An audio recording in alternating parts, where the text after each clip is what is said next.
गलती से सीखा नहीं, उसी का यह परिणाम।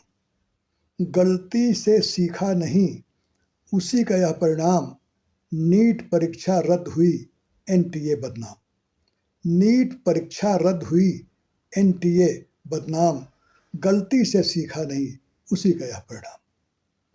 साथियों, अब तो यह एक रिवाज सा बन गया है कि जब भी कभी कोई बड़ी घटना, दुर्घटना होती है तो लोगों का गुस्सा कम करने के लिए कुछ धरपकड़ हो जाती है और उसके बाद फिर एक उच्च स्तरीय समिति बैठ जाती है जो जांच करेगी और उसके बाद फिर वो सिफारिश देती है।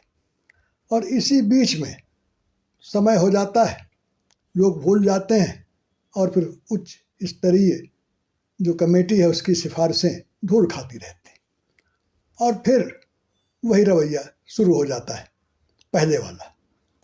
कुछ यही हाल हुआ नीट परीक्षा के साथ, जिसको एनटीए करवाती, नेशनल टेस्टिंग एजेंसी। अभी हाल ही में 3 मई को नीट की यूजी की परीक्षा हुई थी और पेपर लीक हो गया, उसकी वजह से परीक्षा रद्द कर दी गई। अब 21 जून को परीक्षा हो गई, यानी फिर 22 लाख छात्र उसी तरह मेहनत करके फिर बैठे, रात दिन की पढ़ाई करें।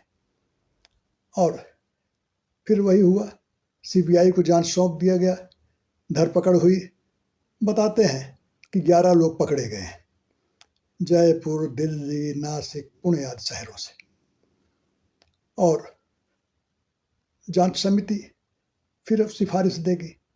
यही काम 2024 में भी हुआ था। नीट परीक्षा लीक हुई थी, हालांकि परीक्षा उस समय रद्द नहीं की गई थी। और उसके बाद इसरो के प्रमुख डॉक्टर के राधाकृष्णन की अध्यक्षता में कमेटी बनी थी और उस कमेटी ने 101 सिफारिशें दी। अगर उनकी 2-3 प्रमुख बातें भी मान ली जाती तो शायद यह घटना दोबारा नहीं होती।